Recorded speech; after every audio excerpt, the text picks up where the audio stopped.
Hello student, एक बार फिर से आप सभी का स्वागत है हमारे यूट्यूब चैनल एडू ब्रेन में। आज हम लोग पढ़ने वाले हैं क्लास 9th का physics chapter number 4 work and energy. और ये चैप्टर आप जब भी पढ़ेंगे, जब भी देखेंगे तो एनर्जी के साथ पढ़ेंगे और एनर्जी के साथ देखेंगे। क्यों? क्योंकि ये चैप्टर का नाम ही है वर्क एंड एनर्जी। तो सबसे पहले हम लोग बात करेंगे कि इस चैप्टर में कौन कौन सा हमको टॉपिक पढ़ना है, देन उसके बाद एक एक टॉपिक को हम लोग डिस्कशन करते हुए आगे बढ़ेंगे। तो आइए शुरू करते हैं। सबसे पहले हम लोग को कौन सा टॉपिक पढ़ना है इस चैप्टर में।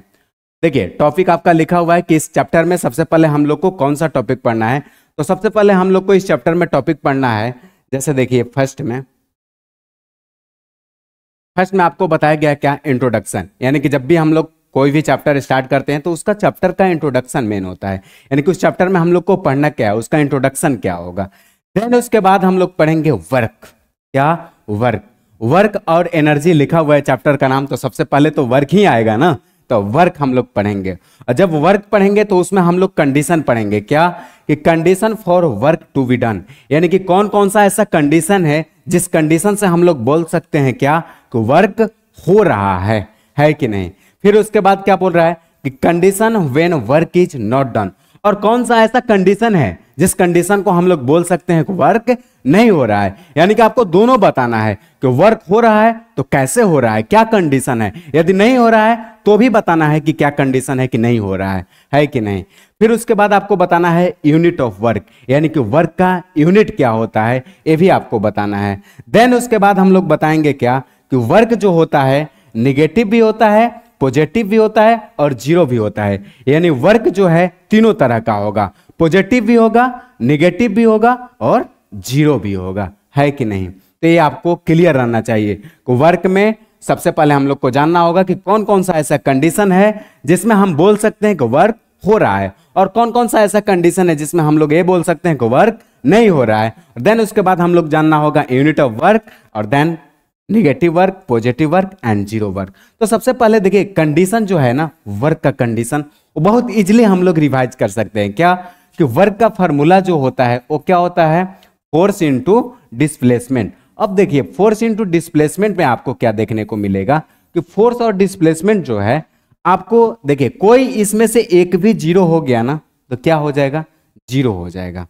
क्या हो जाएगा? जीरो हो जाएगा। तो इसमें आपको देखने के क्या मिलेगा कि फोर्स इनटू, जब डिस्प्लेसमेंट लिखते हैं तो इसमें फोर्स भी होना चाहिए, डिस्प्लेसमेंट भी होना चाहिए। कुछ फोर्स लग रहा है, कुछ डिस्प्लेसमेंट हो रहा है, तब हम लोग उसको क्या बोलेंगे, वर्क बोलेंगे। नहीं तो ऐसा नहीं कि फोर्स लग रहा है, डिस्प्लेसमेंट जीरो है तो वर्क जीरो होगा, या डिस्प्लेसमेंट कुछ हो रहा है, ऐसे तो पॉसिबल नहीं है। जब तक हम लोग फोर्स नहीं लगाएंगे तो डिस्प्लेसमेंट नहीं होगा। यानी कि कोई भी कंडीशन क्या होना चाहिए, जीरो नहीं होना चाहिए। दोनों का दोनों कुछ रहेगा तब क्या होगा, हमारा कुछ वर्क होगा, है कि नहीं। फिर देखिए नेक्स्ट, हम लोग जब वर्क का बात हो जाएगा देन उसके बाद हम लोग एनर्जी का बात करेंगे। वर्क खत्म, फिर उस पर हम लोग एनर्जी पे आएंगे कि एनर्जी में कौन कौन सा टॉपिक पढ़ना है। तो सबसे पहले हम लोग एनर्जी को पढ़ेंगे टॉपिक, तो एनर्जी के साथ पढ़ेंगे। ये बात आपको बार बार माइंड में घुमाना है। क्या? कि एनर्जी है तो एनर्जी के साथ पढ़ेंगे। फर्स्ट लिखा हुआ है फॉर्म ऑफ एनर्जी, यानी कि एनर्जी का कौन कौन सा फॉर्म होगा, है कि नहीं। जैसे मान लीजिए mechanical energy, kinetic energy, potential energy, और ये वर्ड बहुत फेमस है, ट्रांसफॉर्मेशन ऑफ एनर्जी। यानी कि एनर्जी क्या होता है ना, कंजर्वेशन ऑफ एनर्जी भी आपका इसमें लिखा हुआ है, law of conservation of energy. यानी कि law of conservation of energy का मतलब क्या, कि energy neither we create nor we destroy, ना क्रिएट होता है ना डिस्ट्रॉय होता है। तो फिर होता क्या है, वही ट्रांसफॉर्मेशन होता है। यानी कि एक फॉर्म से दूसरे फॉर्म में चेंज होता है, वो ना क्रिएट होता है ना डिस्ट्रॉय होता है, बस एक फॉर्म से दूसरे फॉर्म में चेंज होता है कि नहीं। फिर उसके बाद लिखा गया है कि free fall of a body energy conservation, यानी कि फ्री फॉल वाले बॉडी में एनर्जी का कंजर्वेशन होता है, उस पर भी हम लोग बात करेंगे। तो सबसे पहले इसमें देखना होगा कि मैकेनिकल एनर्जी क्या होता है, काइनेटिक एनर्जी क्या होता है और पोटेंशियल एनर्जी क्या होता है। फॉर्म्स ऑफ एनर्जी पढ़िएगा तो बहुत सारा आप पढ़िएगा, लाइट एनर्जी होता है, साउंड एनर्जी होता है कि नहीं। तो आप बहुत सारा देखिएगा, लेकिन इसमें हम लोग को तीन तरह का एनर्जी देखना है। कौन कौन सा? एक मैकेनिकल एनर्जी, दूसरा हम लोग देखेंगे काइनेटिक एनर्जी, और तीसरा देखेंगे हम लोग पोटेंशियल एनर्जी। मैकेनिकल एनर्जी का मतलब होता है सम ऑफ काइनेटिक एनर्जी और पोटेंशियल एनर्जी, यानी कि जब दोनों को हम लोग ऐड कर देते हैं तो मेरा बन जाता है मैकेनिकल एनर्जी, है कि नहीं। यानी कि जब काइनेटिक एनर्जी और पोटेंशियल एनर्जी को आप ऐड करते हैं तो मैकेनिकल एनर्जी बनता है। तो फिर काइनेटिक एनर्जी क्या होता है? तो काइनेटिक एनर्जी हमारा क्या है कि यदि कोई भी ऑब्जेक्ट मोशन में है और उससे जब एनर्जी प्रोड्यूस हो रहा है तो उसको हम लोग बोलते हैं काइनेटिक एनर्जी। यदि कोई ऑब्जेक्ट रेस्ट में है, ऐसा ही पड़ा हुआ है, और उसका जब हम लोग एनर्जी का बात करते हैं तो वहां पर हम लोग बात करते हैं पोटेंशियल एनर्जी, और जब दोनों का सम कर दिए तो मैकेनिकल एनर्जी। अरे हाँ या ना? तो यहां से आपको ये सब बात क्लियर रहना चाहिए कि मैकेनिकल एनर्जी किसको बोलेंगे, काइनेटिक एनर्जी किसको बोलेंगे, और पोटेंशियल एनर्जी किसको बोलेंगे। तो मैकेनिकल एनर्जी किसको बोलेंगे? Sum of kinetic energy and potential energy. और काइनेटिक एनर्जी किसको बोलेंगे? यानी कि वैसा एनर्जी जिसमें क्या होगा, मोशन के कारण से क्या होगा, एनर्जी प्रोड्यूस होगा, तो काइनेटिक एनर्जी बोलेंगे। यदि रेस्ट में है, ऐसा ही पड़ा हुआ है और उसके कारण है एनर्जी, है कि नहीं, तो फिर उसका पोटेंशियल एनर्जी। सिंपल। फिर देखिए नेक्स्ट, ये आपका हुआ वर्क और एनर्जी का टॉपिक। देन उसके बाद आता है पावर, और पावर में थोड़ा सा पढ़ना है क्या कि पावर क्या होता है और उसका यूनिट क्या होता है। यानी कि पावर को मेजर करिएगा तो किस यूनिट में करिएगा। तो सबसे पहले हम लोग को पावर को पढ़ना होगा, है कि नहीं। कोई भी वर्क करते हैं तो किस रेट से कर रहे हैं वो आपका मायने रखता है कि नहीं। पढ़ाई तो बहुत सारे स्टूडेंट कर रहे हैं, लेकिन कौन कैसा कर रहा है उसका रेट ही बताता है कि नहीं। कोई 10 घंटा पढ़ रहा है उसी चीज के लिए, और कोई उसी को क्या कर रहा है 3 घंटे में रिकवर कर रहा है। दोनों में क्या है, पावर का अंतर है कि नहीं। वही पावर आपको बताता है कि रेट आपका क्या है, यानी कि पढ़ाई का एफिशिएंसी का रेट क्या है, ये पावर डिसाइड करता है। देन उसके बाद हम लोग यूनिट ऑफ पावर, पावर का यूनिट क्या होगा। देन उसके बाद कुछ हम लोग उस पे न्यूमेरिकल भी कर लेंगे, ताकि आपका यहां से जो भी डाउट हो वो क्लियर हो जाए। कंसेप्ट के साथ साथ न्यूमेरिकल भी आपके लिए इंपॉर्टेंट है कि नहीं। नेक्स्ट देखिए, अब यहां से हम लोग स्टार्ट करेंगे एक एक टॉपिक को। जैसे मान लीजिए वर्क सबसे पहले है हमारा, इंट्रोडक्शन के बाद क्या है, सबसे पहले वर्क है। तो वर्क में जो जो टॉपिक आएगा हम लोग एक एक टॉपिक को क्या करते जाएंगे, क्लियर करते जाएंगे। सबसे पहले देखिए, इंट्रोडक्शन में आपको क्या बताया गया है कि energy for the life process. यानी कि देखिए, हमारे लाइफ में जितने तरीके के भी वर्क होते हैं, बिना एनर्जी का कुछ नहीं हो सकता है कि नहीं। आप कोई भी काम करिए, पढ़ना लिखना, खाना पीना, कूदना खेलना, जो भी आप वर्क करते हैं, बिना एनर्जी के पॉसिबल है क्या, आप ही बताइए। तो वही लिखा हुआ है क्या, ये इंट्रोडक्शन में आपका लिखा गया है क्या कि the energy for the life process comes from food activities like playing, singing, reading, writing, thinking, jumping, cycling and running require energy. यानी कि आप यदि कोई भी वर्क करते हैं, प्लेइंग करते हैं, सिंगिंग करते हैं, रीडिंग करते हैं, राइटिंग करते हैं, जंपिंग करते हैं, साइकिलिंग करते हैं, तो आपको उसमें क्या पड़ेगा, एनर्जी का रिक्वायर पड़ेगा। यानी कि बिना एनर्जी का कुछ होने वाला नहीं है कि नहीं। तो ये आपको बताता क्या है कि जितने भी हम लोग प्रोसेस करते हैं, लाइफ में एक्टिविटीज करते हैं, उसमें एनर्जी का हमारा रिक्वायर्ड है। बिना एनर्जी का हो ही नहीं सकता है। तो कोई भी काम करने के लिए हमको क्या चाहिए, एनर्जी चाहिए, है कि नहीं। तो सबसे पहले देखिए उसी पे आते हैं क्या कि वर्क क्या होता है।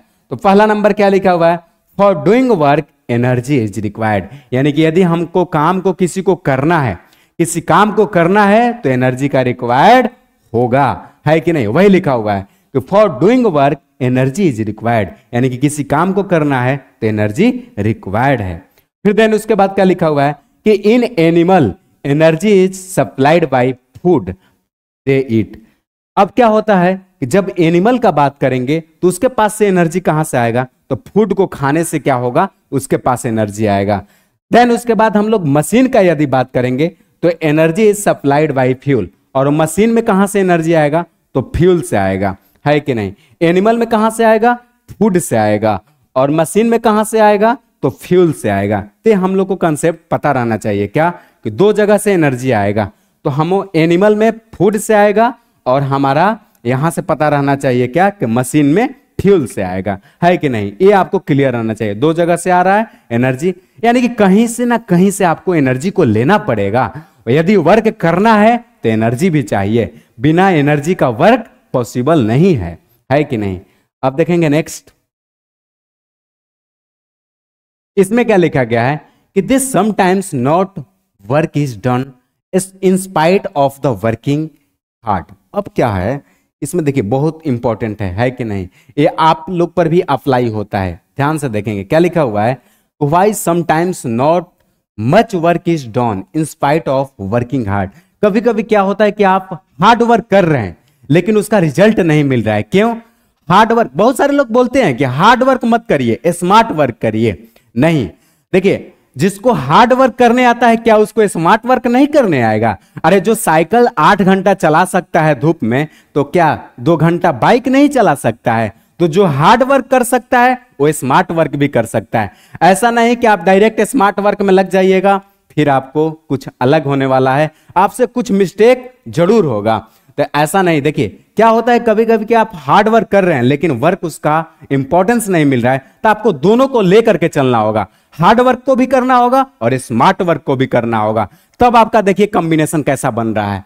तो वही इसमें लिखा गया क्या, कि यदि आप रीडिंग करते हैं, राइटिंग करते हैं, ड्राइंग करते हैं, थिंकिंग करते हैं, किसी चीज को एनालाइज करते हैं, तो ऑल एनर्जी कंज्यूमिंग, क्या पूरा का पूरा एनर्जी कंज्यूम रहता है, but the scientific manner no work is done. और जितने भी केस हैं इसमें क्या साइंटिफिक तरीके से बोला जाता है कि इसमें एनर्जी का लॉस नहीं होता है, यानी कि हम लोग देखिए इसमें क्या है कि एनर्जी कंजर्व रहता है, जिसके कारण से हम लोग बोलते हैं कि वर्क कुछ हुआ ही नहीं। और वर्क का सिंपल क्या था, फोर्स इनटू डिस्प्लेसमेंट था, यानी कि इसमें तो कुछ किसी तरह का डिस्प्लेसमेंट हुआ ही नहीं। बैठे बैठे सोच लिए कुछ, है कि नहीं, बैठे बैठे लिख लिए, बैठे बैठे ड्राइंग कर लिए, किसी तरह का डिस्प्लेसमेंट नहीं हुआ, है कि नहीं। तो reading, writing, drawing, thinking, analysing, ये सब जितना भी है ना, ये सब क्या है, तो हमारा ये सब नो वर्क का एग्जाम्पल है, यानी कि इसमें तो कुछ वर्क हुआ ही नहीं, है कि नहीं। कभी कभी क्या होता है, मान लीजिए कि आपका पापा घर से गए, है कि नहीं, कहीं भी गए, जॉब के लिए ही जाते हैं, 8 आवर बाद फिर से रिटर्निंग आए, तो आप ऐसा नहीं बोल दीजिएगा पापा आप तो कुछ किए ही नहीं, आपका वर्क डन 0 है। तो पता चला कि पिटा उठा गए। क्यों? क्योंकि देखिए आप जहां से जाते हैं और फिर वहीं पे आ जाते हैं तो आपका डिस्प्लेसमेंट क्या होता है, 0 होता है। यदि आप घर से स्कूल गए और फिर स्कूल से घर आ गए तो आपका डिस्प्लेसमेंट क्या हुआ, 0 हो गया। तो आप क्या ऐसा मान लेंगे कि हम आज स्कूल गए ही नहीं, वर्क कुछ नहीं किए? नहीं, हुआ क्या ना कि आपका डिस्प्लेसमेंट 0 हो गया, जिसके कारण से वर्क क्या हो गया, 0 हो गया। तो वही आपको बताया गया है। एग्जाम्पल में देखिए, ध्यान से देखेंगे, a man is completely exhausted in trying to push a rock wall but work done is 0 as a wall is stationary. बोलता क्या है कि एक बहुत बड़ा सा पत्थर का वाल हो, ठीक है, या आपका सिंपल सा वाल भी हो, तो वाल क्या आप हिला दीजिएगा क्या? तो सिंपल सा वाल रहेगा तो हम क्या करेंगे, बहुत जोर से धक्का देंगे, जैसे मान लीजिए यही है, बहुत जोर से धक्का देंगे, फिर भी ये क्या करेगा, हिलेगा नहीं, आपसे इधर उधर मूव नहीं करेगा। तो आपका तो मेहनत लग रहा है। कभी कभी होता है कि हम लोग किसी वर्क को कर रहे हैं, पसीने पसीने हो गए, लेकिन फिर भी कुछ नहीं हो रहा है, तो आपका तो उसमें एफर्ट लग रहा है, आपका मेहनत उसमें लग रहा है, लेकिन उसमें किसी तरह का डिस्प्लेसमेंट नहीं हो रहा है, जिसके कारण से वर्क डन जो है वो क्या होगा, तो हमारा 0 होगा। वर्क डन क्या होगा, 0 होगा, लेकिन आपका तो मेहनत लगा। तो वही एग्जांपल है क्या, कि कभी कभी एनर्जी क्या हम लोग वर्क को करते हैं, एनर्जी को लॉस करते हैं, लेकिन वर्क डन 0 होता है क्या? वही लिखा हुआ है कि man is completely exhausted trying to push a rock wall. वो मैन तो पूरा कंप्लीटली क्या कर रहा है, ट्राई कर रहा है कि हम वाल को पुश कर दें, है कि नहीं, उसको धक्का देके गिरा ही दें, लेकिन उससे हो नहीं रहा है। तो उस कंडीशन में क्या बोलेंगे, वर्क डन इज 0, यानी कि ऑब्जेक्ट क्या रह गया, स्टेशनरी रह गया, वाल मूव नहीं किया, जिसके कारण से वर्क डन क्या होगा, 0 होगा। देन देखिए नेक्स्ट पॉइंट में क्या लिखा हुआ है कि man standing still with the heavy suitcase may be try to soon but does not work, in this case situation he is stationary. मान लीजिए कि एक बहुत बड़ा सा बॉक्स है कि नहीं, अब उसको भी हम लोग धक्का देके चाह रहे हैं कि उसको आगे कर दें, लेकिन हो ही नहीं रहा है, इतना ना हेवी है कि वो क्या होगा। तो धक्का तो दे रहे हैं, हम तो एफर्ट लगा रहे हैं, मेहनत कर रहे हैं, लेकिन वो आगे की तरफ नहीं जा रहा है, स्टेशनरी है, यानी कोई डिस्प्लेसमेंट उसमें नहीं हो रहा है। तो जब डिस्प्लेसमेंट नहीं होगा तो वर्क डन क्या होगा, 0 होगा। ऐसे कंडीशन में हम लोग बोलते हैं नो वर्क, यानी कि कुछ किए ही नहीं। आपको बाद में पता चला कि पसीने पसीने भी हो गए, और क्या है रिजल्ट, क्या है, नो वर्क, है कि नहीं, आप कुछ नहीं किए, यानी कि आप बस धक्का दे रहे हैं, लेकिन उसमें यदि चेंजेज नहीं हुआ तो आप कुछ नहीं किए। यही आपका अभी क्या है, यही हम लोग का कंडीशन है क्या, कि यदि आप मेहनत कर रहे हैं, रिजल्ट हुआ, तब तो आप पढ़ाई कर रहे हैं। यदि आप मेहनत कर रहे हैं और रिजल्ट नहीं हुआ तो कोई आपका सुनने वाला नहीं है क्या, कि आप पढ़ भी रहे हैं। क्यों? क्योंकि वर्क डन 0 है। रिजल्ट नहीं आया तो आपका वर्क डन 0 है, यदि रिजल्ट आ गया तब तो सब ठीक है कि नहीं? वही है। फिर देखिए नेक्स्ट, अब यहां पर वही दिखाया गया है, जो इमेज का बात हुआ ना वो इमेज आपको यहां पर दिखाया गया। बहुत इंटरेस्टिंग इमेज है, ध्यान से देखेंगे क्या बोला गया। जैसे मान लीजिए कि बहुत बड़ा सा एक रॉक है, ठीक है। अब इस रॉक को क्या कर रहा है, धक्का दे रहा है लोग। अब इसमें धक्का देने से क्या होगा, आपको दिख रहा होगा कि यहां धक्का दिया जा रहा है। अब धक्का देने से देखिए ये तो धक्का दे रहा है, अब पता चलेगा कि इसको तो एफर्ट लगाना पड़ रहा है, इसको तो मेहनत करना पड़ रहा है, लेकिन ये आगे की तरफ खिसक नहीं रहा है। क्यों नहीं खिसक रहा है? क्योंकि बहुत हेवी है, और जब ये खिसकेगा नहीं तो डिस्प्लेसमेंट नहीं होगा, और जब डिस्प्लेसमेंट नहीं होगा तो कुछ वर्क नहीं हो रहा है। अभी क्या लिखा हुआ है कि when force is applied on the wall does not move, therefore no work done here. यहां पर कुछ नहीं किया जा रहा है। क्या? यदि आप वॉल पे क्या कर रहे हैं, धक्का दे रहे हैं, यदि वॉल नहीं खिसका तो आपका वर्क डन 0 है। वही लिखा हुआ कि यदि वॉल पे आप क्या कर रहे हैं, फोर्स को लगा रहे हैं, और फिर उसके बाद भी किसी तरह का यदि वॉल में चेंजेस नहीं आता है, मूव नहीं करता है, तो उसको हम लोग मान के क्या चलते हैं कि वर्क आप नहीं किए हैं। इसलिए आपको जब भी पढ़ाई करना है मन से करना है, तो आपका उसमें क्या हो, इंप्रूवमेंट हो, चेंजेज हो। यदि चेंजेज नहीं होगा तो मान लिया जाएगा क्या, कि आप पढ़ाई नहीं किए हैं। अरे है कि नहीं? देखिए नेक्स्ट पॉइंट देखेंगे। अब देखिए इसमें क्या लिखा गया आपका, work is said to be done when, यानी कि वर्क हम लोग कब बोल सकते हैं कि वर्क हुआ है, किस किस कंडीशन में हम लोग बोल सकते हैं वर्क डन, यानी कि यहां पर वर्क हुआ है। तो देखिए इसके लिए कुछ आप इंपॉर्टेंट पॉइंट याद रखेंगे कि कौन कौन सा ऐसा कंडीशन है जिसमें हम लोग बोल सकते हैं कि वर्क डन हुआ है, यानी कि इस कंडीशन में हुआ है। तो जो सबसे फर्स्ट पॉइंट है ना, a moving object comes to rest, यानी कि कुछ ऑब्जेक्ट है, जो ऑब्जेक्ट है मूव कर रहा है, यदि रेस्ट में आ गया तो वहां पर वर्क हुआ है। कैसे हुआ है? मान लीजिए कि कोई ऑब्जेक्ट मूव कर रहा है, ठीक है, ऑब्जेक्ट मूव कर रहा है और उस पर फ्रिक्शनल फोर्स लग रहा है। देखेंगे ध्यान से, ये ऑब्जेक्ट आपका मूव कर रहा है और इस पे फ्रिक्शनल फोर्स लग रहा है, जिसके कारण से क्या हो रहा है, धीरे धीरे ये स्लो होकर के रेस्ट में आ गया। तो इसमें वर्क डन हो रहा है, वो काम कर रहा है अपना। ये जितना का मूवमेंट से जा रहा था, स्पीड से जा रहा है, उसका स्पीड को धीरे धीरे स्लो कर रहा है कि नहीं? तो इसमें वर्क हो रहा है।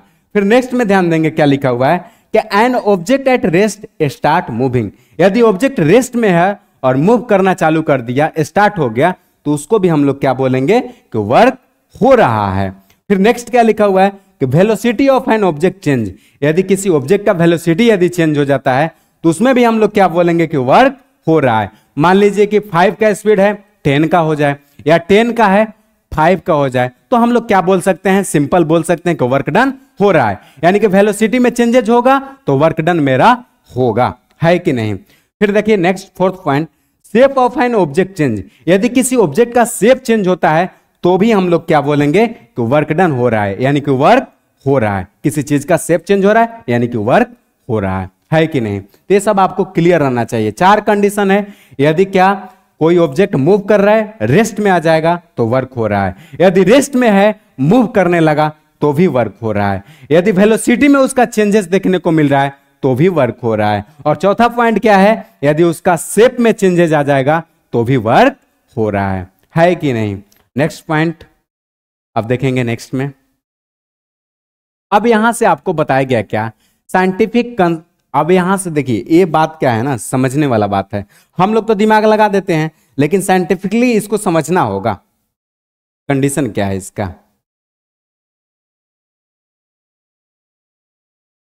देखिए देखिए सबसे पहले क्या लिखा हुआ है कि साइंटिफिक कंसेप्शन, यानी कि यहां पर कौन सा ऐसा कंसेप्ट है, साइंटिफिक कंसेप्ट कौन सा है, कंसेप्शन का मतलब वही कि कौन सा ऐसा कंसेप्ट है वर्क में। तो देखिए सबसे फर्स्ट जो पॉइंट लिखा हुआ है, work is done when a force produce motion.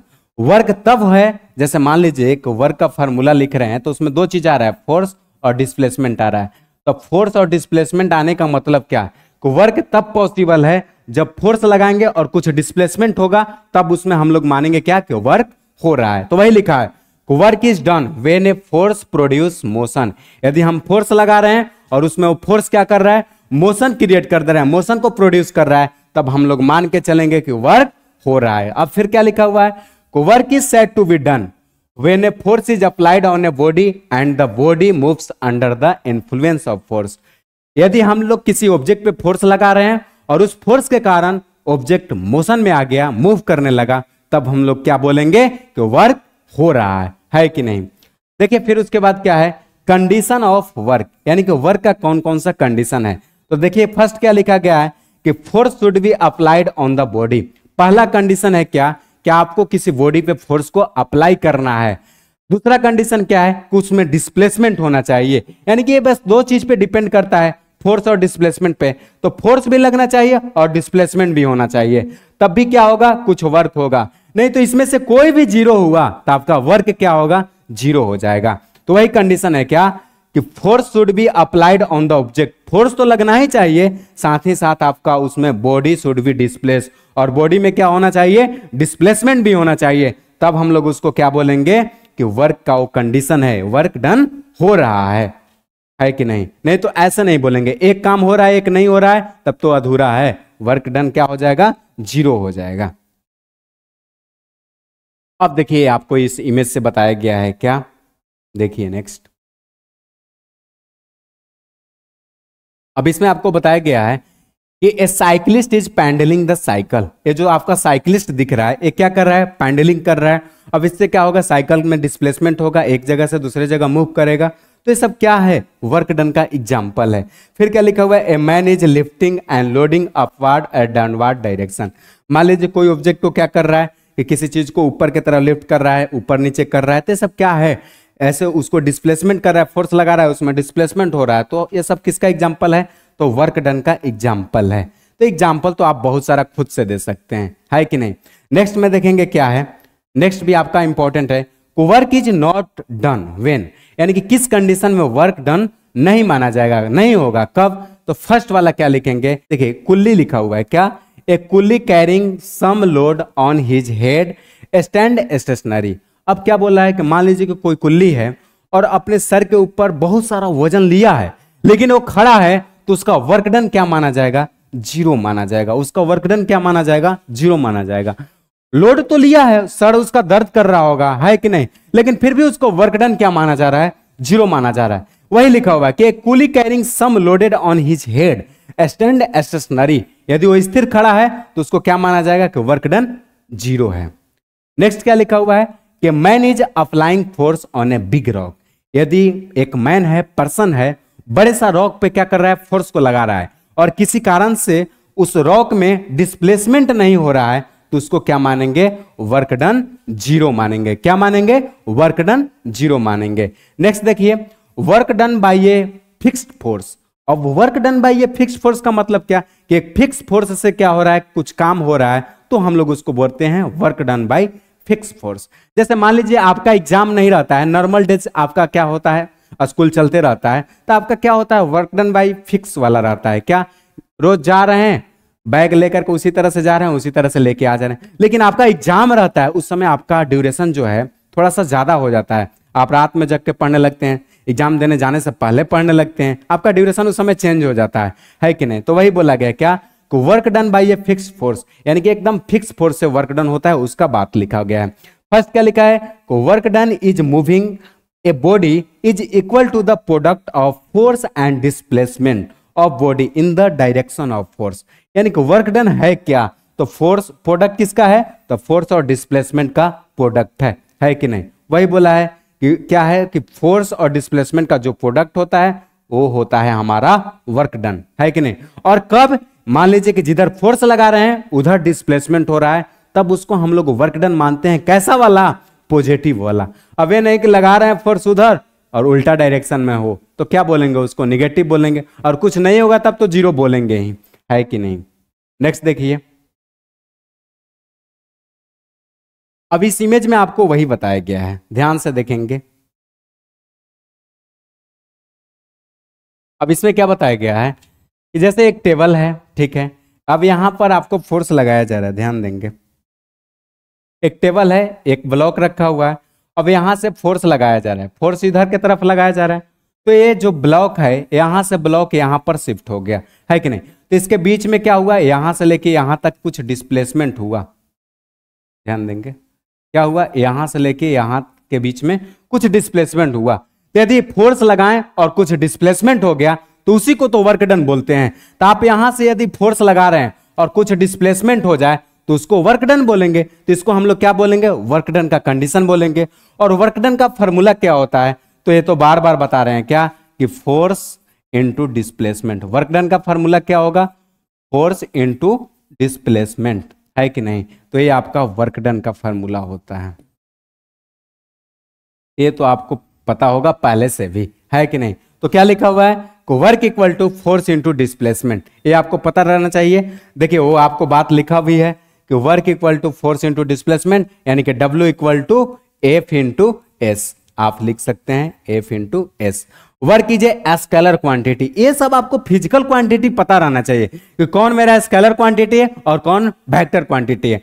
तो वर्क और एनर्जी जो है ना, ये सब क्या है, स्केलर क्वांटिटी है। तो आपको याद रखना होगा कि वर्क और हमारा एनर्जी जो है वो क्या है, स्केलर क्वांटिटी है कि नहीं। तो ये सब आपको पता रहना चाहिए। नेक्स्ट देखिए, अब देखेंगे यहां पर यूनिट ऑफ वर्क, यानी कि किसी चीज का हम पढ़ रहे हैं, वर्क पढ़ रहे हैं, उसका फॉर्मूला पढ़ लेंगे, यूनिट नहीं जानेंगे तो फिर यहां दिक्कत है कि नहीं। तो सबसे पहले हम लोग को जानना होगा कि यूनिट ऑफ वर्क, यानी कि वर्क का यूनिट क्या होता है। तो जो इसका फॉर्मूला है वहां से यूनिट निकल जाएगा। आप ध्यान से देखेंगे वर्क का फॉर्मूला क्या लिखा गया, एफ इंटू एस, यानी कि इसको फोर्स बोलते हैं। फोर्स का ऐसा यूनिट क्या होता है, न्यूटन होता है। और एस डिस्प्लेसमेंट का क्या होता है, मीटर होता है। तो यहां से नहीं बन गया, वर्क का क्या हो जाएगा ऐसा यूनिट, तो आपका हो जाएगा न्यूटन इंटू मीटर, यानी कि न्यूटन मीटर। क्या होगा, न्यूटन मीटर। वही लिखा हुआ है क्या कि unit of work is newton metre और जूल। उसी को क्या बोलते हैं, प्रेम से उसको बोलते हैं जूल, है कि नहीं। किसी का होता है ना कि घर का नाम क्या है, चुन्नू मुन्नू, और बाहर का नाम क्या है, गोलू मोलू। तो वही है क्या कि यूनिट जो है वर्क का वो क्या है, न्यूटन मीटर, लेकिन उसको हम लोग प्रेम से क्या बोलते हैं, जूल बोलते हैं।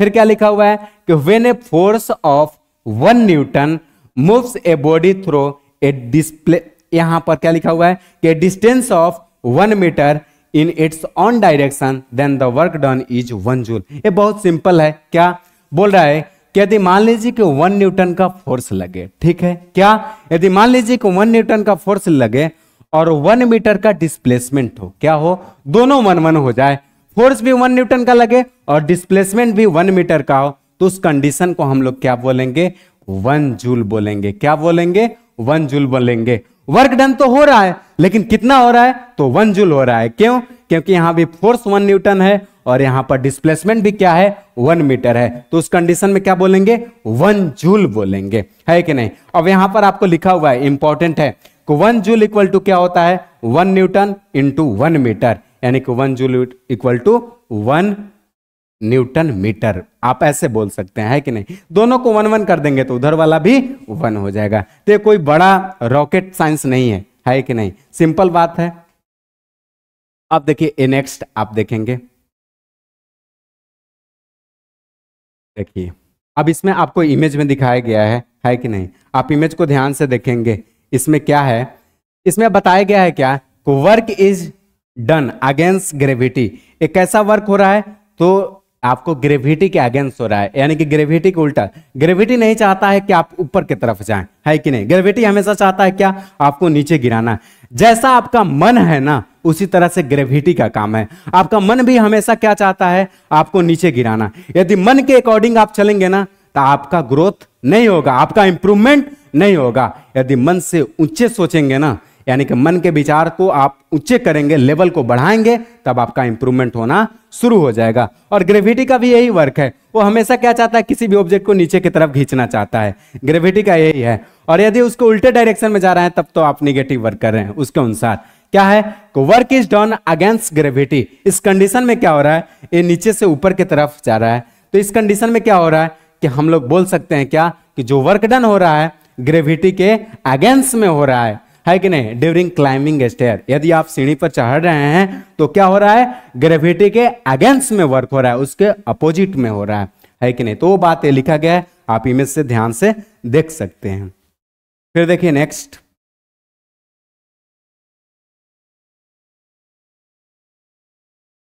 अब देखिए इसमें क्या लिखा गया है नेक्स्ट में, यानी कि क्या क्या उस पे जो अमाउंट ऑफ वर्क है उसमें क्या क्या इंपॉर्टेंट रोल करता है। तो देखिए सबसे पहले ध्यान देंगे the important work done dependent on the following factor, यानी कि जो वर्क डन है ना कौन कौन सा फैक्टर पे डिपेंड करता है, तो दो चीज पे डिपेंड करता है। क्या? बार बार वही चीज को याद रखना है, फोर्स इनटू डिस्प्लेसमेंट। तो एक फोर्स पे, दूसरा डिस्प्लेसमेंट पे डिपेंड करता है। तो मैग्नीट्यूड ऑफ फोर्स, देन उसके बाद किस पे डिपेंड करेगा, तो देखिए मैग्नीट्यूड ऑफ फोर्स क्या लिखा हुआ है कि greater the force greater is the amount of work. यदि आप फोर्स को बढ़ाते हैं तो वर्क भी क्या होगा, बढ़ेगा। यदि फोर्स को घटाते हैं तो वर्क भी क्या होगा, घटेगा। यदि ग्रेटर होगा तो वर्क भी ग्रेटर होगा, यदि वो क्या होगा, लेसर होगा, तो ये भी क्या होगा, लेसर होगा। कहने का मतलब क्या, यदि आप उसको इंक्रीज करेंगे तो वो भी इंक्रीज करेगा। क्यों करेगा? क्योंकि ये दोनों का दोनों क्या है, डायरेक्टली प्रोपोर्शनल है। फोर्स भी आपका वर्क का डायरेक्टली प्रोपोर्शनल है और डिस्प्लेसमेंट भी डायरेक्टली प्रोपोर्शनल है। यदि किसी को इंक्रीज करेंगे तो इंक्रीज करेगा और यदि डिक्रीज करेंगे तो डिक्रीज करेगा, है कि नहीं। फिर नेक्स्ट क्या लिखा हुआ है, डिस्प्लेसमेंट पे, यानी कि डिस्प्लेसमेंट भी एक फैक्टर है जिस पे डिपेंड करता है। लिखा है कि greater the displacement greater the amount of work and vice versa. यदि क्या होगा, ज्यादा होगा डिस्प्लेसमेंट तो क्या होगा, वर्क भी ज्यादा होगा। यदि कम हुआ तो कम होगा, यानी कि इंक्रीज करेगा तो इंक्रीज करेगा, डिक्रीज करेगा तो डिक्रीज करेगा। डायरेक्टली प्रोपोर्शनल, बस आप कंडीशन याद रखेंगे, बाकी तो आप लिखने में एक्सपर्ट हैं, है कि नहीं। नेक्स्ट देखिए, अब नेक्स्ट में क्या है, नेक्स्ट में आपको बताया गया है पॉजिटिव, निगेटिव और जीरो, है कि नहीं। तो सबसे पहले हम लोग देखेंगे निगेटिव, उसके बाद हो जाएंगे फिर हम लोग पॉजिटिव और देन उसके बाद हो जाएंगे न्यूट्रल, है कि नहीं। तो सबसे पहले आइए बात करते हैं हम लोग निगेटिव वर्क किसको बोलेंगे, फिर उसके बाद पॉजिटिव और देन उसके बाद जीरो। यानी कि निगेटिव वर्क किसको बोलिएगा, पॉजिटिव वर्क किसको बोलिएगा और जीरो वर्क किसको बोलिएगा। तो सबसे पहले ध्यान देंगे क्या, work done by a force can be positive, negative और जीरो। यानी कि वर्क डन किया जाता है फोर्स के द्वारा तो पॉजिटिव भी हो सकता है, निगेटिव भी हो सकता है और जीरो भी हो सकता है कि नहीं। फिर क्या लिखा हुआ है, work done is positive when a force acts in the direction of motion of body. यदि आप जिस डायरेक्शन में फोर्स लगा रहे हैं उसी डायरेक्शन में मोशन हो रहा है तो उसको हम लोग पॉजिटिव वर्क बोलते हैं। क्या बोलते हैं उसको, तो उसको हम लोग पॉजिटिव वर्क बोलते हैं। यानी कि इधर से हम लोग धक्का दिए, उधर ही डिस्प्लेसमेंट हो रहा है, जिस डायरेक्शन में फोर्स लगाए उसी डायरेक्शन में डिस्प्लेसमेंट हो रहा है तो उसको हम लोग बोलते हैं पॉजिटिव वर्क, है कि नहीं। फिर देखिए नेक्स्ट क्या लिखा हुआ है एग्जाम्पल में, कि child pull a toy car with a string horizontally on the ground. यदि मान लीजिए कोई बच्चा है, ठीक है, इस तरह से आप समझ सकते हैं कि यहां पर एक कार है, मान के चलना है यहां कार है और क्या है, कोई एक बच्चा है। अब इस कार को अपने तरफ खींच रहा है और डिस्प्लेसमेंट भी क्या हो रहा है, इसी की तरफ हो रहा है। कार को इधर खींच रहा है तो कार भी इधर ही आएगा। तो उस कंडीशन में हम लोग क्या बोलेंगे, उस कंडीशन में बोलेंगे कि वर्क डन जो है वो पॉजिटिव है। यानी कि जिधर वो फोर्स लगा रहा है, जिधर बुलाना चाह रहा है उधर ही आ रहा है, तो काम कैसा हो रहा है, पॉजिटिव हो रहा है। यदि आप 95% लाना चाह रहे हैं और वैसा ही आपका तैयारी चल रहा है तो आपका पॉजिटिव रहिए, आपका आने वाला है, कोई टेंशन मत लीजिए, है कि नहीं। तो इस तरह से फिर क्या लिखा हुआ है कि here work done is positive, W = F × S। बस ये तो सिंपल है, फार्मूला आपका रटा रटाया हो गया, है कि नहीं। अब देखिए वही एग्जाम्पल ये आपका दिख रहा है, क्या कर रहा है बाबू, पीछे की तरफ देखिए, ध्यान देंगे आप लोग। ये उधर खींचना चाह रहा है, खींचना चाह रहा है, उधर ही जाएगा, क्यों नहीं जाएगा। ये रस्सी क्या कर रहा है, उधर की तरफ खींच रहा है। जैसे मान लीजिए कि यहाँ कार है, कार को इधर अपने तरफ खींच रहा है और कार को इधर खींच रहा है, कार भी इधर आ रहा है, तो जिधर चाह रहा है उधर ही काम हो रहा है। तो कैसा हो रहा है, पॉजिटिव हो रहा है। कैसा हो रहा है, तो पॉजिटिव वर्क हो रहा है। तो ये सब आपको पता रहना चाहिए कि पॉजिटिव वर्क इसको बोलेंगे क्या, कि जिस डायरेक्शन में आप फोर्स लगा रहे हैं उसी डायरेक्शन में यदि डिस्प्लेसमेंट होगा तो उसको हम लोग क्या बोलेंगे, पॉजिटिव वर्क बोलेंगे, है कि नहीं। नेक्स्ट देखिए,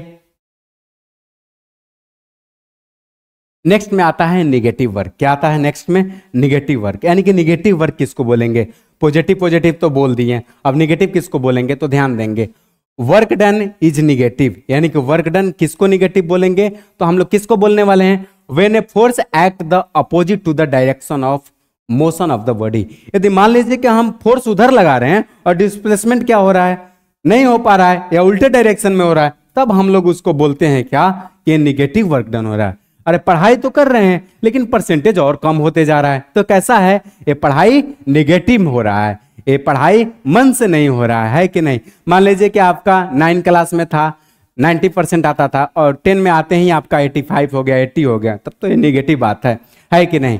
तो आपका एग्जाम्पल क्या लिखा हुआ है, एग्जाम्पल ध्यान देंगे, लिखा हुआ है क्या कि व्हेन, देखिए ध्यान दीजिए, when we kick a football laying on the ground, मान लीजिए कि ग्राउंड पे क्या है, फुटबॉल पड़ा हुआ है, उसको आप किक करते हैं, the force of our kick moves the football, here direction of force applied and motion of the football is same, so work done is positive. यदि जिस डायरेक्शन में आप फोर्स लगाएं उसी डायरेक्शन में फुटबॉल मूव करता है तो पॉजिटिव वर्क है, but when the football slow due to the force of friction acting a direction of opposite the direction of motion of the football thus work done is negative. यानी कि मान लीजिए कि आप एक फुटबॉल पर क्या करते हैं, किक करते हैं, फोर्स लगाते हैं, तो फुटबॉल तो उधर डिस्प्लेस होता है, लेकिन उसको धीरे धीरे स्लो करने का जो काम करता है कौन करता है, तो फ्रिक्शनल फोर्स करता है। तो फ्रिक्शनल फोर्स का जो वर्क हुआ वो कैसा हुआ, निगेटिव हुआ। वो क्या कर रहा है, जा रहा है उधर, फोर्स उधर लगा रहे हैं और वो डिस्प्लेसमेंट को क्या कर रहा है, कम कर रहा है, इधर की तरफ वो कर रहा है।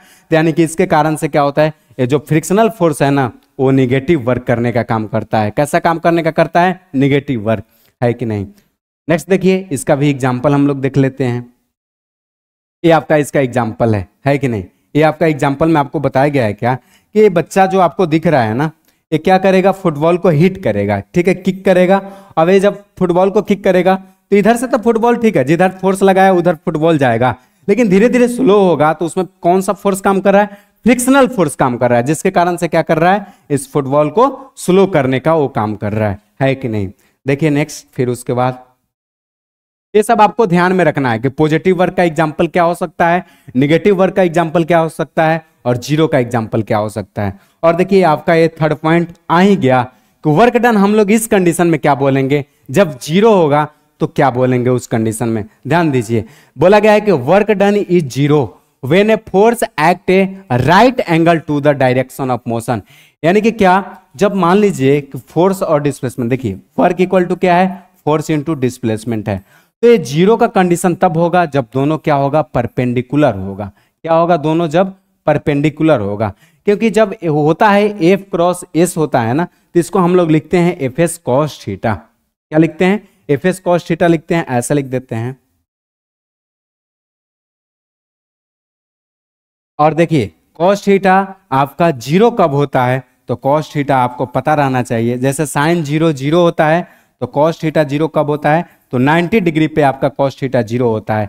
तो जब भी आपका राइट एंगल ट्रायंगल बनेगा, है कि नहीं, फोर्स और डिस्प्लेसमेंट का डायरेक्शन क्या होगा, जब राइट एंगल ट्रायंगल होगा तो उस कंडीशन में क्या होगा, वर्क डन जीरो होगा। उस कंडीशन में क्या होगा, वर्क डन जीरो होगा। वही लिखा हुआ है कि when a force act right angle to the direction of motion, यानी कि मान लीजिए कि मोशन उस डायरेक्शन में हो रहा है और फोर्स उसका परपेंडिकुलर लग रहा है, तब उस डायरेक्शन में, उस कंडीशन में वर्क को क्या मानेंगे, जीरो मानेंगे।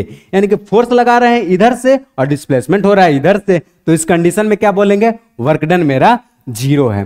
एज फॉर एग्जांपल ध्यान देंगे, the moon moves around the earth. Moon क्या करता है, अर्थ के अराउंड मूव करता है in a circular path. Here force of gravitation, किसके कारण से, force of gravitation act on the moon at the right angle to the direction of motion. ये क्या करता है, जैसे अर्थ के अराउंड तो मून मूव कर रहा है कि नहीं, क्या बोल रहा है कि मून मूव्स अराउंड द अर्थ, ठीक है, सर्कुलर पाथ पे घूम रहा है, लेकिन जो फोर्स ऑफ ग्रेविटेशन है ना वो कैसा लग रहा है, राइट एंगल डायरेक्शन में लग रहा है, राइट एंगल के डायरेक्शन में लग रहा है। तो इसके कारण से क्या हम लोग बोल सकते हैं कि यहां पर जो वर्क डन हो रहा है वो जीरो हो रहा है। क्या हो रहा है, वर्क डन जो है वो जीरो हो रहा है कि नहीं। तो ये कोई आपका बड़ा चीज नहीं है, ये आपका बस समझने का थोड़ा सा था। ध्यान देंगे आपको सारा चीज समझ में आ जाएगा, है कि नहीं। देखिए इसमें भी आप बहुत सिंपल तरीके से समझ सकते हैं, जो आपको बात बोला गया वही इसमें लिख दिया गया। क्या, जैसे मान लीजिए अर्थ के अराउंड क्या करता है, ये आपका मून जो है मूव करता है। ध्यान दीजिए इससे, ये आपका जो मून है अर्थ के अराउंड क्या करता है, मूव करता है। ये आपका मून है और इसके अराउंड, अर्थ के अराउंड मूव करता है। अब जब भी अर्थ के अराउंड मूव करेगा तो होगा क्या, जैसे मान लीजिए, देखिए यहां लिखते हैं, अब अर्थ के अराउंड मूव करेगा तो ये तो ऐसे मूव कर रहा है, लेकिन जो आपका ग्रेविटेशनल काम कर रहा है, ग्रेविटी जो काम कर रहा है, तो फोर्स ऑफ जो ग्रेविटी लगता है ना वो परपेंडिकुलर डायरेक्शन में लगता है, जिसके कारण से क्या होता है कि यहां पर आपका जो वर्क डन है वो आपका 0 हो जाएगा। इस कंडीशन में क्या हो जाएगा, वर्क डन 0 हो जाएगा। तो ये बात आपको ध्यान रखना होगा।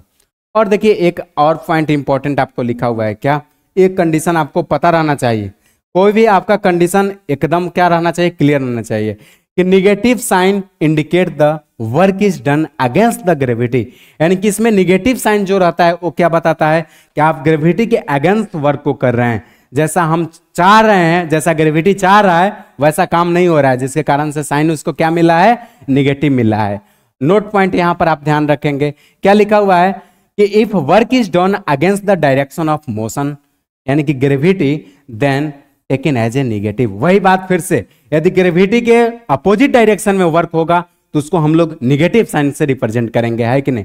वो निगेटिव होगा, कैसा होगा, निगेटिव होगा। कब, जब वो अगेंस्ट रहेगा, किसके, तो ग्रेविटी के अगेंस्ट रहेगा, तो उसको हम लोग निगेटिव बोलेंगे। अरे हाँ या ना बताइए। फिर देखिए नेक्स्ट, आज के लिए इतना ही, मिलते हैं हम लोग नेक्स्ट वीडियो में। Thank you for watching this video.